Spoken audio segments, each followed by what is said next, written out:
अस्सलाम वालेकुम all viewers, कैसे हो? ठीक हो? उम्मीद है आप लोग सब खैरियत में होंगे। व्यूअर्स, आज जो हमारा टॉपिक है work done in gravitational field. इससे पहले हमने 3 लेक्चर अपलोड किया वर्क के ऊपर। सबसे पहले लेक्चर हमने अपलोड किया वर्क के डिफिनीशन पे, वर्क के यूनिट पे, वर्क के नेचर पे, वर्क के फिजिकल सिग्निफिकेंस पे। दूसरा जो वीडियो में हमने अपलोड किया work done by constant force. तीसरा जो है work done by variable force. आज जो हमारा टॉपिक है ना, ये रिलेटेड है वर्क डन बाय कांस्टेंट या कंजर्वेटिव फोर्स। मैंने आप लोगों को बताया था ये जो वर्क है ना 3 चीजों पे डिपेंड करता है। सबसे पहले डिपेंड करता है अप्लाइड फोर्स पे, आपने किस तरह फोर्स अप्लाई किया। नेचुरली वो फोर्स कैसा है, वेरिएबल है, कांस्टेंट है, किस तरह है। दूसरा कवर डिस्प्लेसमेंट। तीसरा एंगल, जो अप्लाइड फोर्स और कवर डिस्प्लेसमेंट के दरमियान जो एंगल है वो उस पे भी डिपेंड करता है। तो प्यारे बच्चों, मैंने पिछले लेक्चर में ये भी बताया था how we distinguish this force is conservative और नॉन कंजर्वेटिव में हमने जो 3 कंडीशन थे हमने अप्लाई किया एक इक्वेशन के ऊपर। तो कंजर्वेटिव फोर्स का गारंटी क्या है? अगर आपने अप्लाइड जो एक्सटर्नल फोर्स अप्लाई किया वो कंजर्वेटिव हो तो इसका जो वर्क डन है ना वो पाथ पे डिपेंड नहीं करता। वो सिर्फ और सिर्फ किस चीज पे डिपेंड करता है? फाइनल और इनिशियल पोजीशन पे। और दूसरा क्या है, अगर वो पाथ या लूप हम लेता है एज अ क्लोज लूप, तो क्लोज लूप में वर्क डन 0 के बराबर हो जाए अगर आपने जो फोर्स अप्लाई किया वो कांस्टेंट हो या कंजर्वेटिव हो। अगर आपने कंजर्वेटिव फोर्स अप्लाई किया तो आपका जो वर्क डन है क्लोज लूप में वो 0 के बराबर हो जाए। ये हमारा क्या है? कंजर्वेटिव फोर्स का गारंटी है। तो आज मैं एक फिगर लेता हूं आप लोगों के कोर्स से और मैं ये आप लोगों को साबित करूंगा कि ये जो हमारा क्लोज लूप है इसके अंदर किस तरह हमारा वर्क डन 0 के बराबर हो जाए। देख लो, ये फिगर है,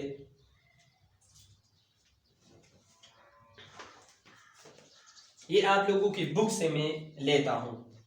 ये हमारा फिगर है,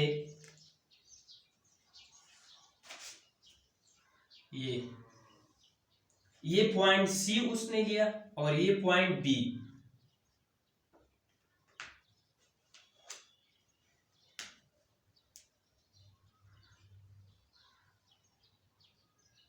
ये पॉइंट ए है। चलो ये भी पॉइंट, ये हमारे पास फिगर है। ये लाइन और ये लाइन एक दूसरे के परपेंडिकुलर है, तो ये हमारा जो एंगल है ना ये 90 एंगल है, मतलब ये राइट एंगल ट्राइंगल है। ये एंगल थीटा है, हमको पता नहीं, इस एंगल के बारे में भी हमें पता नहीं है। यहां जो डिस्प्लेसमेंट है वो d1 है और यहां जो डिस्प्लेसमेंट है ये d है और यहां जो डिस्प्लेसमेंट है वो क्या है? d2 है। तो प्यारे बच्चों, कहने का मकसद ये है, ये हमारा एक क्लोज लूप है। क्लोज लूप ये चीज नहीं है, सिर्फ ये क्लोज, सॉरी, ये सिर्फ क्लोज लूप नहीं है, ये भी सिर्फ क्लोज लूप नहीं है। क्लोज लूप शेप पे डिपेंड नहीं करता। आपने जहां से शुरू किया वहां पे आ जाओ, ये तुम्हारा क्या है? क्लोज लूप है। ये भी एक क्लोज लूप हो सकता है, ये भी एक क्लोज लूप हो सकता है, ये भी एक क्लोज लूप हो सकता है, ये भी एक क्लोज लूप हो सकता है। जहां से आपने शुरू किया वहां पे आ जाओ, तो ये तुम्हारा क्या बन गया? Close loop. तो प्यारे बच्चों, मैं यहां एक ऑब्जेक्ट सेलेक्ट करता हूं और एक पॉइंट, लेट सपोज ये हमारा एक ऑब्जेक्ट है, इसका मास m है। क्या है? मास m है। मैं इस ऑब्जेक्ट के ऊपर फोर्स अप्लाई करता हूं, मतलब वर्क डन करता हूं C से B तक, फिर B से A तक और फिर A से C तक। फिर मैं अपना सारा वर्क डन कैलकुलेट करता हूं जो नेट वर्क डन है। अगर हमारा नेट वर्क डन 0 के बराबर हो जाए तो हमारा ये जो फोर्स है ना ये कांस्टेंट या कंजर्वेटिव फोर्स है। ये जो ग्रेविटेशनल फील्ड है ना, gravitational force, it is the example of conservative force या कांस्टेंट फोर्स।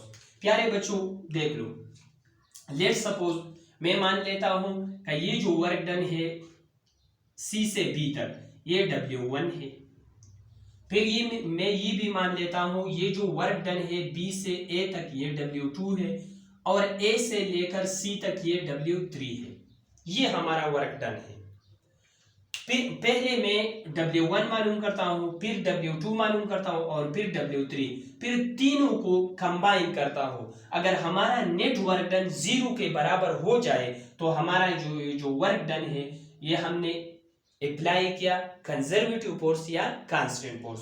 सबसे पहले देख लो W1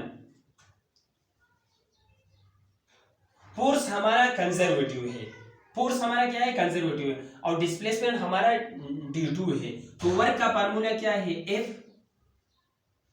डॉट d2। तो इस तरह मैं लिख सकता हूं कि W1 is equal to F d2 cos of theta.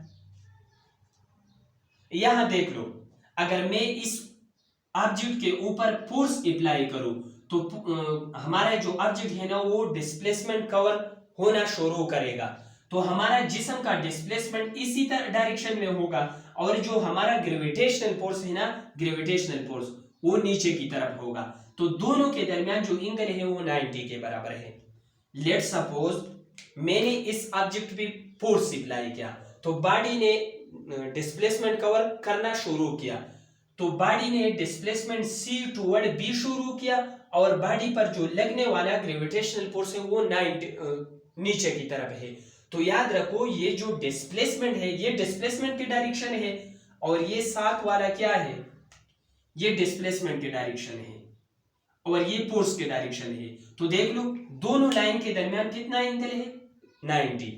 तो W1 is equal to F d2 cos 90।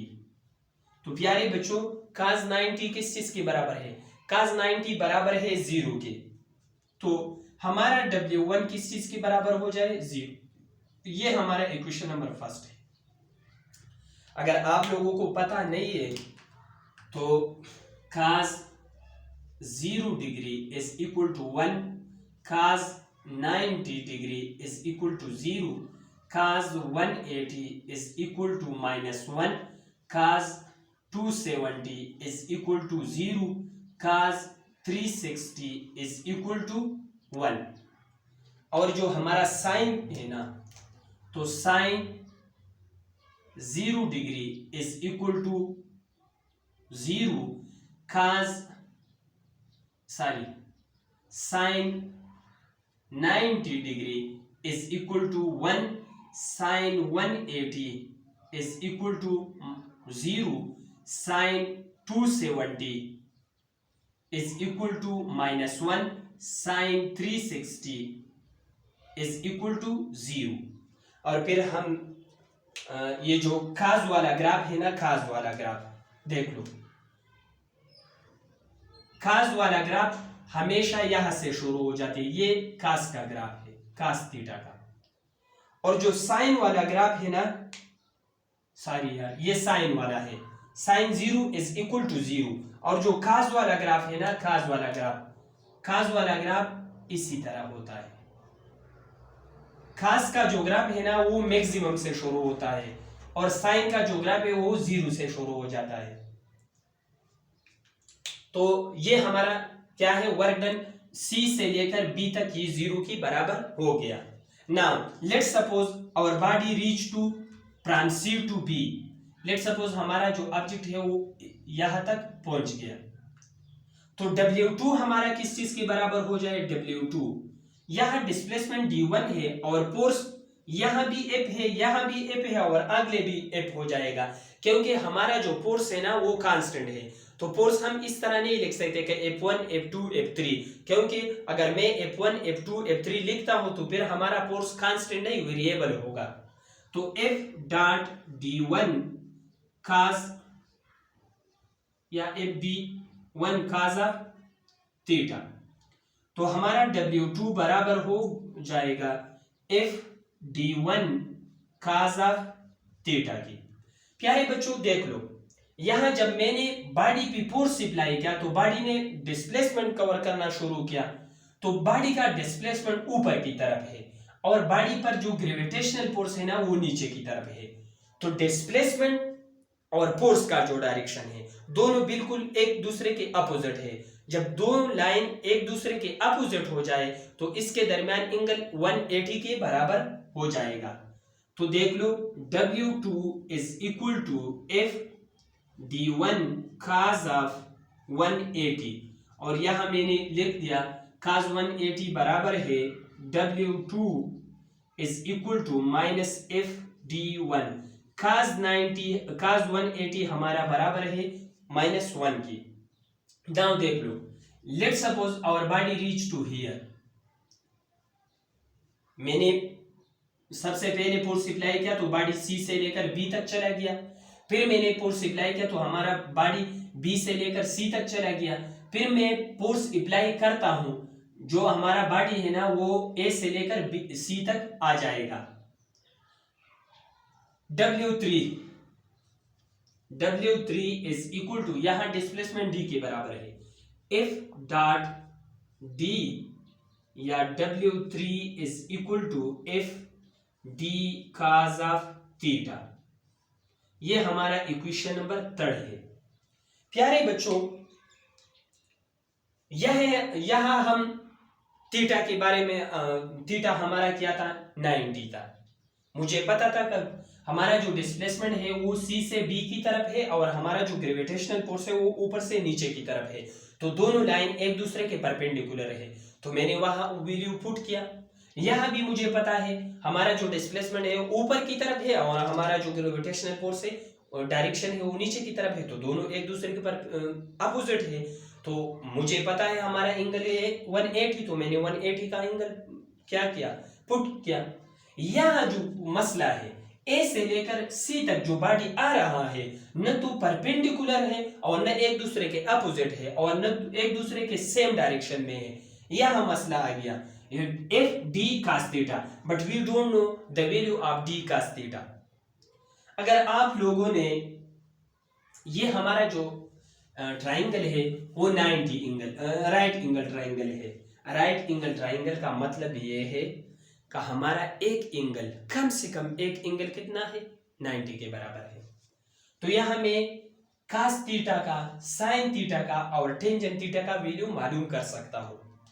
तो राइट एंगल ट्राइंगल में sin थीटा किस चीज के बराबर है, sin थीटा बराबर है perpendicular divided by hypotenuse. cos theta हमारा बराबर है, cos थीटा बराबर है बेस डिवाइडेड बाय हाइपोटेन्यूज, और जो हमारा टेंजेंट थीटा है ना, टेंजेंट थीटा बराबर है परपेंडिकुलर डिवाइडेड बाय बेस। ये हमारा राइट एंगल ट्राइंगल के अंदर ये रेशियो है। sin थीटा बराबर है perpendicular divided by hypotenuse, cos theta बराबर है base divided by hypotenuse, tangent theta बराबर है परपेंडिकुलर डिवाइडेड बाय बेस। यहां देख लो ये हमारा 90 एंगल है, तो 90 के सामने बिल्कुल अपोजिट इस साइड को हम क्या कहते हैं, हाइपोटेन्यूज, और जो थीटा है ना, थीटा के अपोजिट साइड को हम क्या कहते हैं, परपेंडिकुलर, और जो बचा हुआ एक टर्म है ना, एक साइड है, उसको हम बेस कहते हैं। प्यारे बच्चों, ये हमारा 90 एंगल ट्राइंगल है।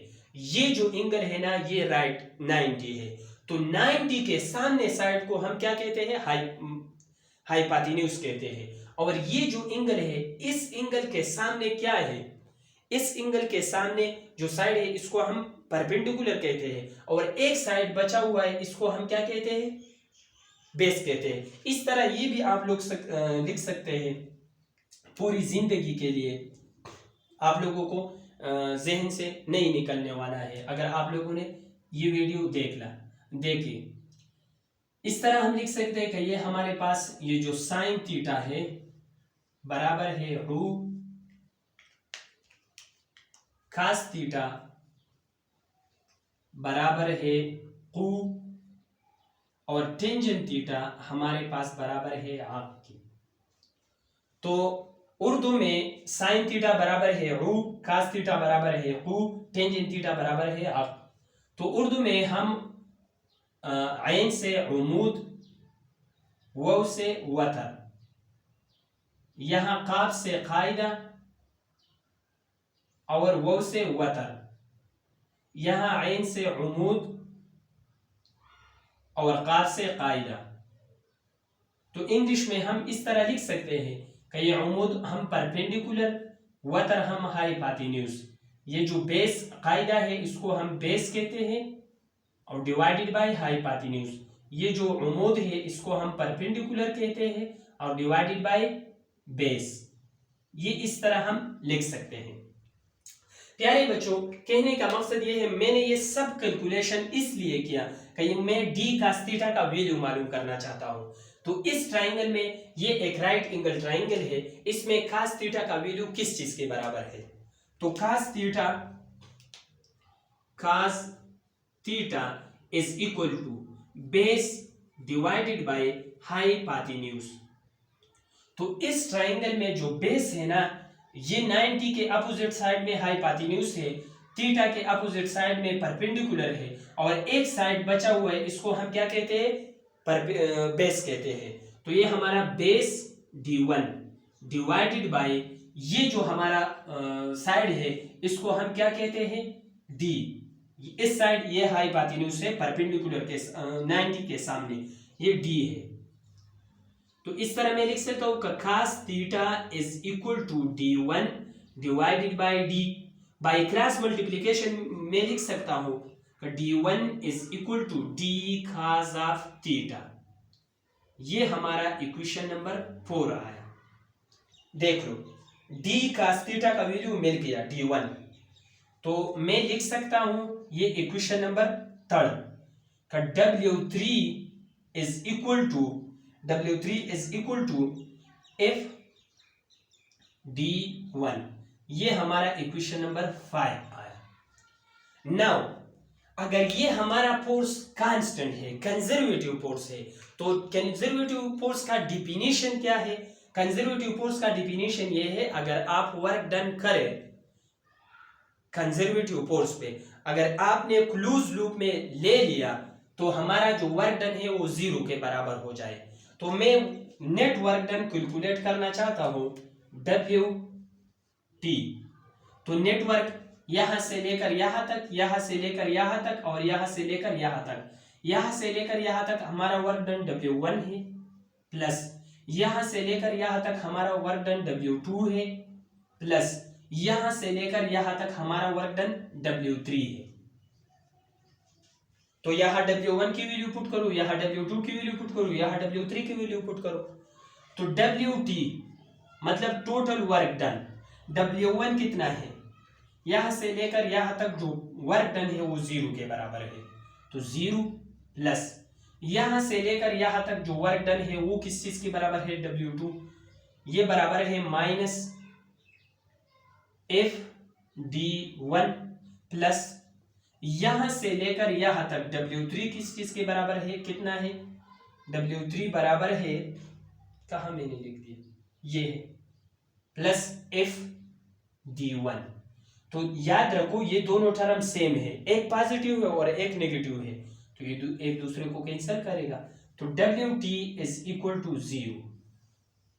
तो इससे पता चला गया ये जो हमारा वर्क डन है ना, ये क्लोज लूप में 0 के बराबर है अगर आपने वर्क फोर्स अप्लाई किया कंजर्वेटिव फोर्स। और ये जो हमारा ग्रेविटेशनल फोर्स है ना या ग्रेविटेशनल फील्ड है, ये कंजर्वेटिव फोर्स के एग्जांपल है। प्यारे बच्चों, आप लोगों के बुक में एक दूसरा फिगर भी है, वो भी मैं क्लियर करना चाहता हूं आप लोगों के साथ। पेज नंबर 123, पेज नंबर 123 पे आप लोगों के बुक में एक फिगर है,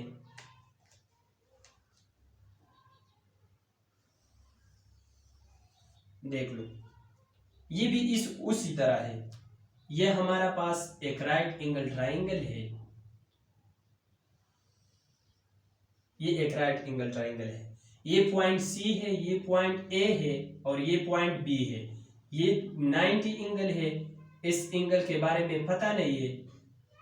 ये जो हमारा डिस्प्लेसमेंट D1 है, ये डिस्प्लेसमेंट D है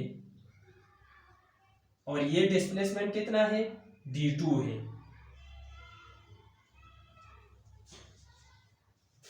प्यारे बच्चों ये देख लो, ये हमारा क्या है, ए पॉइंट, सी पॉइंट है, ये बी पॉइंट है, ये ए पॉइंट है, ये एंगल 90 है, ये एंगल पता नहीं है, इस एंगल के बारे में भी पता नहीं है। ये डिस्प्लेसमेंट D2 है लेकिन B से C तक है, ये डिस्प्लेसमेंट D1 है लेकिन A से B तक है और ये डिस्प्लेसमेंट A से लेकर C तक ये D है। इस फिगर का मतलब ये है, ये हमें प्रूव करने जा रहा है कि ये जो वर्क डन है ना कंजर्वेटिव फोर्स में, ये पाथ पे डिपेंड नहीं करता, ये सिर्फ इनिशियल और फाइनल पोजीशन पे डिपेंड करता है। कैसा देख लो, मैं ये एक ऑब्जेक्ट में यहां क्या करता हूं, ए से लेकर सी तक डायरेक्ट लाता हूं तो वो वर्क डन, और फिर वही ऑब्जेक्ट मैं ए से लेकर बी तक और बी से लेकर सी तक लाता हूं। अगर दोनों बराबर हो जाए तो हमारा जो वर्क डन है वो पाथ पे डिपेंड नहीं करते। पाथ पे इसलिए डिपेंड नहीं करते, ये जो हमारा मार्कर है हम कहते हैं इसमें पोटेंशियल एनर्जी है। आपने किसी भी तरीके से यहां तक पहुंचा, ये मार्कर यहां तक लाया किसी भी तरीके से, तो आप लोगों के मार्कर में वही पोटेंशियल एनर्जी है। लेट सपोज आपने इसी तरह लाया तो यहां इसमें पोटेंशियल एनर्जी है, आपने इसी तरह लाया तो उसमें भी इस मार्कर में वही पोटेंशियल एनर्जी है, पोटेंशियल एनर्जी में चेंज नहीं आते। तो प्यारे बच्चों ये जो वर्क है ना और एनर्जी दोनों में कोई फर्क नहीं है, क्योंकि पोटेंशियल एनर्जी भी स्केलर क्वांटिटी है और इसका यूनिट क्या है, जूल है, और वर्क भी स्केलर क्वांटिटी है, इसका यूनिट जूल है। कहने का मतलब ये है, ये जो वर्क और एनर्जी है वो दोनों एक चीज का दो डिफरेंट नाम है। तो सबसे पहले मैं यहां से यहां तक डायरेक्ट ये ऑब्जेक्ट लाता हूं तो हमारा क्या है, ए से लेकर सी तक, W A C, सो यहां डिस्प्लेसमेंट F और डिस्प्लेसमेंट डॉट D है, D, तो यहां हमारा WAC is equal to FD cos of theta, FD cos of theta. तो D cos थीटा का वैल्यू हमने यहां मालूम किया, हमारा D cos थीटा का वैल्यू है D1, तो इस तरह मैं लिख सकता हूं कि WAC is equal to FD1। ये हमारा इक्वेशन नंबर फर्स्ट है। नाउ वही ऑब्जेक्ट मैं A से B तक और B से C तक लाता हूं, अगर हमारा वर्क डन इस फार्मूले के बराबर हो जाए तो हमने ये प्रूव किया कि हमारा वर्क डन है जो है वो वर्क पाथ पे डिपेंड नहीं करता, सिर्फ इनिशियल और फाइनल पोजीशन पे डिपेंड करता है। तो देख लो, सबसे पहले मैं ये ऑब्जेक्ट WAB या BA, A से लेकर B तक जो वर्क डन है वो FD1 cos ऑफ थीटा। प्यारे बच्चों देख लो, यहां मैंने ए पोजीशन पे ऑब्जेक्ट पड़ा है, मैंने उस पे वर्क डन किया तो बॉडी ने, मैंने फोर्स अप्लाई किया तो बॉडी ने डिस्प्लेसमेंट कवर करना शुरू किया। तो देख लो डिस्प्लेसमेंट भी नीचे की तरफ है और हमारा जो ग्रेविटेशनल फोर्स है ये भी नीचे की तरफ है, डिस्प्लेसमेंट भी नीचे की तरफ है और हमारा जो फोर्स है ना ग्रेविटेशनल फोर्स वो भी नीचे की तरफ है। तो डिस्प्लेसमेंट और ग्रेविटेशनल फोर्स दोनों एक ही डायरेक्शन में है, तो दोनों एक ही डायरेक्शन में है तो हमारा एंगल कितना है, 0 है। तो cos 0 कितना है, cos 0 हमारा बराबर है WBA is equal to 1, cos 0 हमारा पास बराबर है 1। ये हमारा इक्वेशन नंबर 2 है।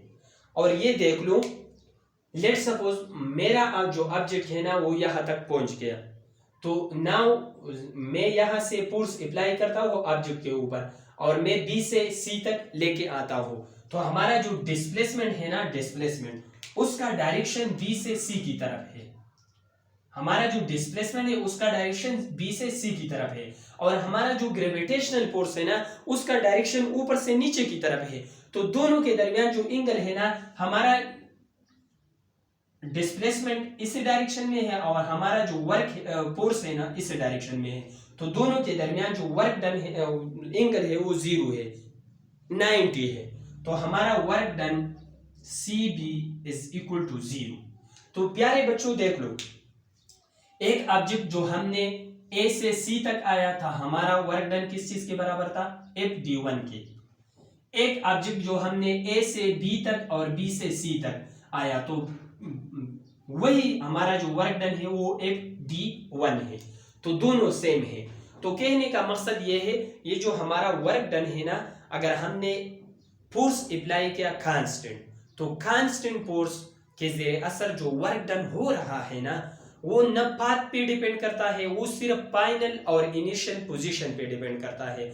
और अगर हम वो वर्क डन क्लोज लूप में करें तो हमारा जो क्लोज लूप में वर्क डन है वो 0 के बराबर हो जाए। तो dear student, I think it's enough for today. ये लेक्चर आप लोगों को समझ में आ गया होगा। Do study, wish you best of luck.